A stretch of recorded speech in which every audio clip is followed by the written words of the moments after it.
Gold participants and listeners from around the world. I'm Kristen Schwartz, licensed midwife and MC for Gold Learning.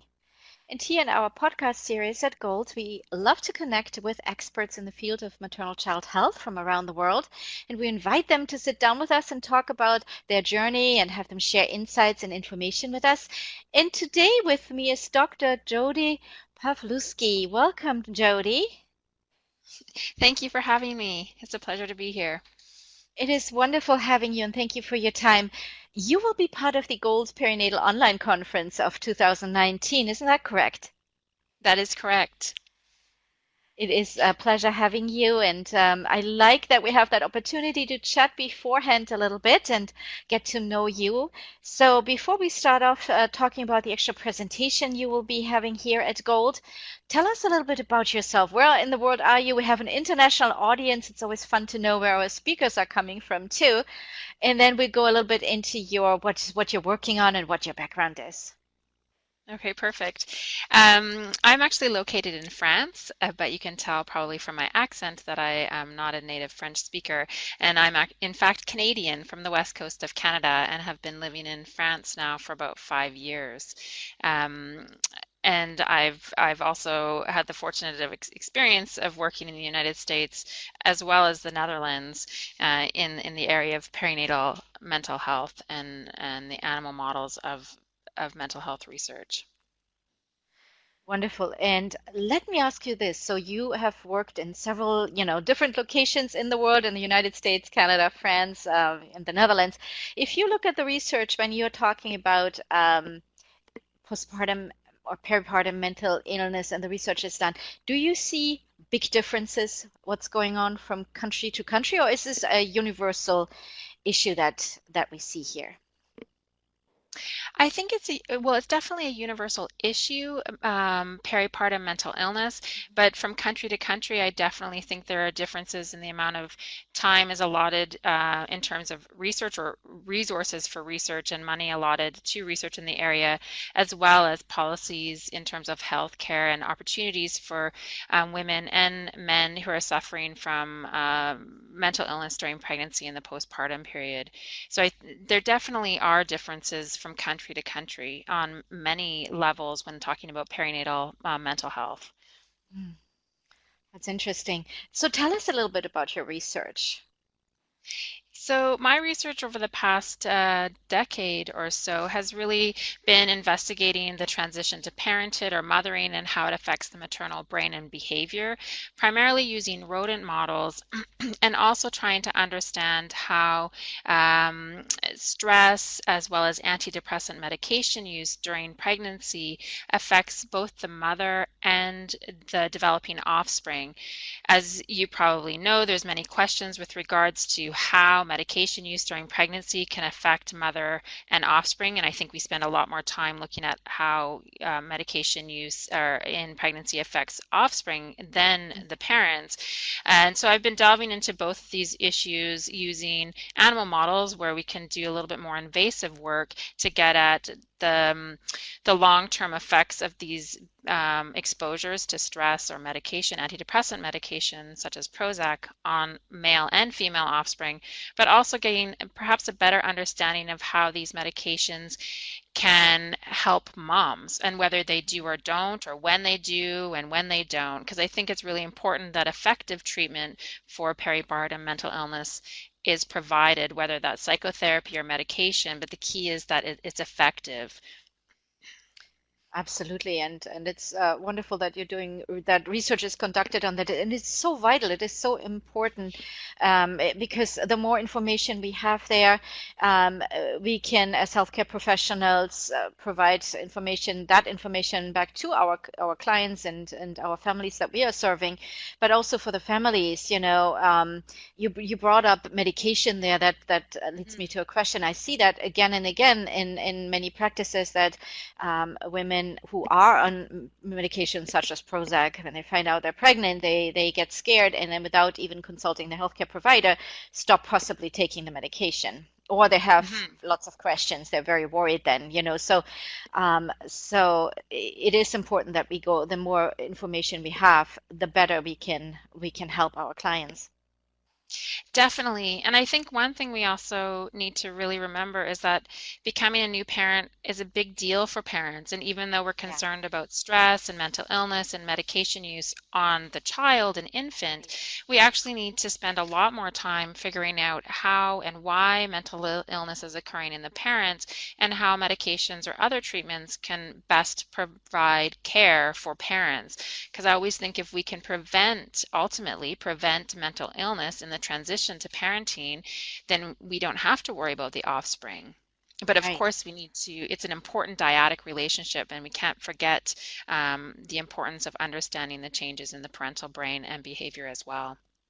And so many variables play into this, right? I mean, you talk about prevention, but there's so many reasons why mental illness occurs, right? So many different. Everybody is different, so it must be very difficult to pull that all together into the research as well, right? Yeah, so that's the thing. I mean, there's such diversity in mental illness, and really when I'm talking here about mental illness, we often think in the peripartum period or the postpartum period of postpartum Right. depression. But we also know that many women suffer from anxiety, and then there's other mental illnesses during the peripartum period that we can't forget about as well, that women, have post-traumatic stress disorder with a traumatic birth, for example. And of course, there's psychosis that can occur in about 1,000 women postpartum. But it's really important that we acknowledge that these mental illnesses exist, and then that we try to understand them. And as you mentioned, yes, there is a lot of diversity. And what's interesting is there's been some recent research showing that perhaps when looking at postpartum depression or perinatal depression, so depression during pregnancy and the postpartum period, there's potentially 5 or 6 subtypes. So we Mm. can even look further to figure out why are some women this way and not that way when they're exhibiting symptoms of depression. So it's quite a complex issue because you also have parenting involved there and an infant. So Mhm. there's many different factors involved. Absolutely. And where do you think we are right now with the field of research? It feels just like a few years ago, the terminology of postpartum depression was kind of, came to the light, and more people were researching it and talking about it. And now there's so many other, like you mentioned, anxieties and such, Mhm. um, other fields. So where do you see the research is now? Are we still kind of just at the surface, or have we done a lot? Where is this going from here? Where do you see this going? Yeah, this is a really good question. I think we have progressed definitely in the past decade, and I know that at least as a society, we do talk a lot more about peripartum or perinatal mental illnesses, which is great, and there seems to be many resources available, at least for treatment options for a number of individuals. But in terms of research, I think the problem is, and I've talked about this before in other talks and what have you, is that there are a number of people that are willing and are doing research in the area of parental brain health, if we talk about the brain Mhm. specifically.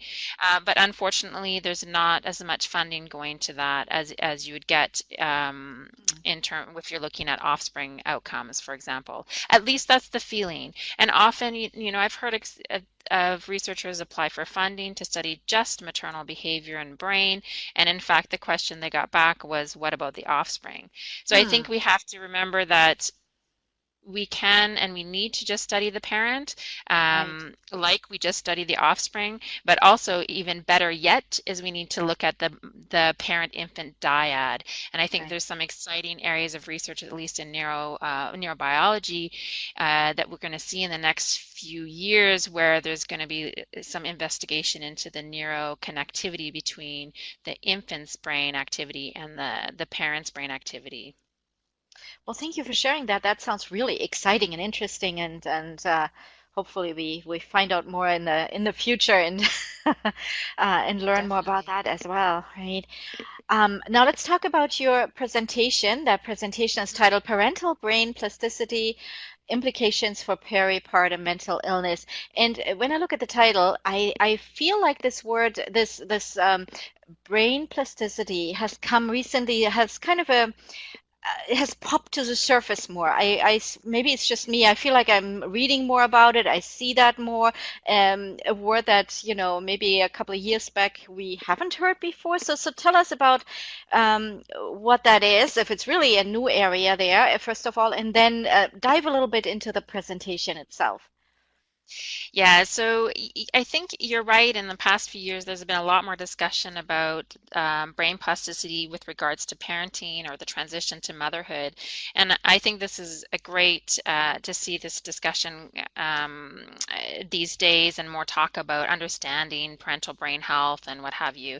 But we have known for a number of years that there is a lot of plasticity in the parental brain, primarily from the work in rodent models. So probably for 30, 40, 50 years or more, we've known that there are changes in the brain of the mother with the transition to parenthood, and on various domains when looking at neurotransmitters or steroid hormones, as well as when looking at cell structure or morphology and changes in neurons or synapses and other factors within the brain that we could refer to as plasticity. But in the past probably 20 years or so, with increased ability to image the human brain, we've been able to understand how the human brain can change during pregnancy and the postpartum period. And what's really exciting is that we're seeing that similar areas that we already knew were important from the work in rodent models, for example, are also important in the transition to parenting in the human. So there's lots of conservation of similar circuitry that comes online during parenting that's important for this parent-infant interaction. Mm, very interesting. And now talk a little about the presentation. What will be Yeah. you be talking about there? Yeah, so the presentation. So what I wanted to do is give an overview of some of the research, primarily the human research that we have, that a number of people have done, not me. I primarily work in animal models, but just to give an overview of what we know about parental brain plasticity in humans as well as in animal models. Then look at what we know about the brain when there is peripartum mental illness, and unfortunately we don't know very much, but we do know some work related to postpartum depression specifically, and how that can change brain function in the postpartum period. And then I'm going to talk a little bit about treatment, because of course you can't have a peripartum mental illness without some talk about treatment, because it's very important that some forms of treatment are provided for individuals that are suffering. In my talk, I'm also going to talk not only about moms, but also about dads, and I'll have a little bit to talk about even foster parents and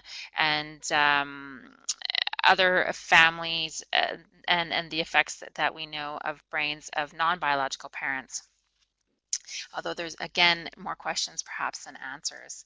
So I hope to cover um, generally the changes in the brain during pregnancy and the postpartum period, how those changes are important for parenting, how they can change if mental illness is involved, and really where we need to go or what we know about treatment effects on the parental brain. Well, thank you. That sounds absolutely fascinating, and I can't wait for the presentation, Dr. Jodi Pawluski. Thank you. Thank you. It's really a pleasure to be part of the Perinatal Gold online conference. So I'm happy to contribute any way I can. And we're looking forward to having you. And that's just around the corner. And this is for our listeners now. That presentation will be live on October 15th. And of course, all of our presentations are also recorded. So check out our website and you will find more about this presentation when it is held in your time zone, and also about all the other presentations in the Gold Perinatal Online Conference of 2019. And the website is goldperinatal.com. And thank you again, Dr. Jodi Pawluski, for speaking with me here today and for your time. And thank you to all our listeners as well. Bye bye, everyone.